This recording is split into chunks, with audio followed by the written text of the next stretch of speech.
আলী হোসেন নামক একজন শিক্ষার্থী গণধর্ষণ করার প্রকাশ্য হুমকির প্রতিবাদে আজকে আমাদের এখানে প্রতিবাদ কর্মসূচি করছি। আসন্ন ডাকসু নির্বাচন উপলক্ষে যেদিন নির্বাচনী তফসিল ঘোষণা হয়েছিল, আমরা বাংলাদেশ জাতীয়তাবাদী ছাত্রদল সবার আগে সম্পর্কে সেই নির্বাচনী তফসিলকে স্বাগত জানিয়েছি।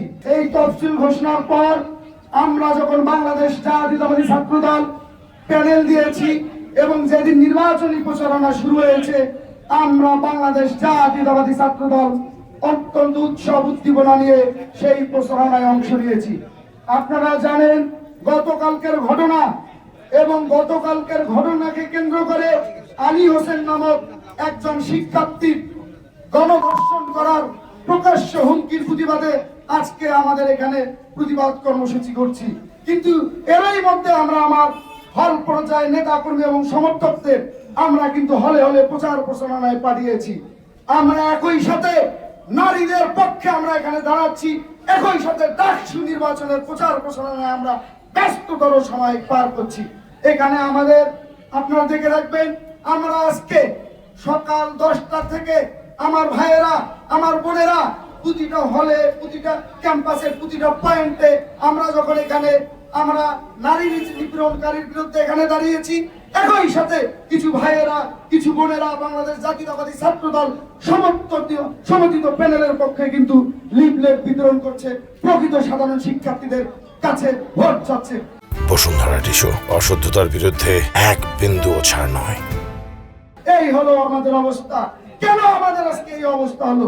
আমরা বাংলাদেশ জাতীয়তাবাদী ছাত্রদল সব সময় বলে আসছি, 5 আগস্ট পরবর্তী সময়ে বাংলাদেশের সর্বোচ্চ বিদ্যাপীঠ ঢাকা বিশ্ববিদ্যালয় ক্যাম্পাসে যে প্রশাসন নিয়োগ হয়েছে, সেই প্রশাসনকে আমরা সব সময় সহযোগিতা করে এসেছি এবং সেই প্রশাসনকে দৃশ্যমান পদক্ষেপ নেওয়ার জন্য বারবার স্মারকলিপি প্রদান করছি। এই রকম নারী নিপীড়নমূলক কথাবার্তা ক্যাম্পাসের মেয়েদের হলে সব সময় চলে আসছে।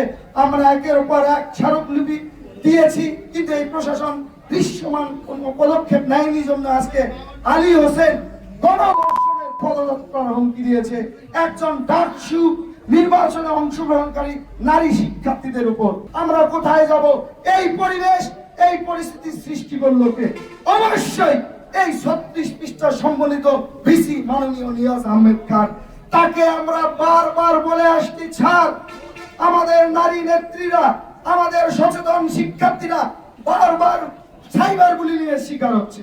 শিক্ষার্থী সংসদ 1 এবং শিক্ষার্থী সংসদ 2 এই গ্রুপগুলোতে নারীদেরকে যেভাবে হেনস্থা করা, যেভাবে সাইবার বুলিং করা, আমরা সেই অভিযোগপত্র বারবার এই প্রশাসনকে দিয়েছি, কিন্তু দৃশ্যমান কোনো পদক্ষেপ গ্রহণ করেনি। আমরা কালকে দেখতে পেলাম এই বিশ্ববিদ্যালয় প্রশাসনের সার্বিক নিরাপত্তার দায়িত্বে থাকেন মাননীয় প্রক্টর মহোদয়। তিনি হেঁটে বেড়াচ্ছেন, তার কাজ কি?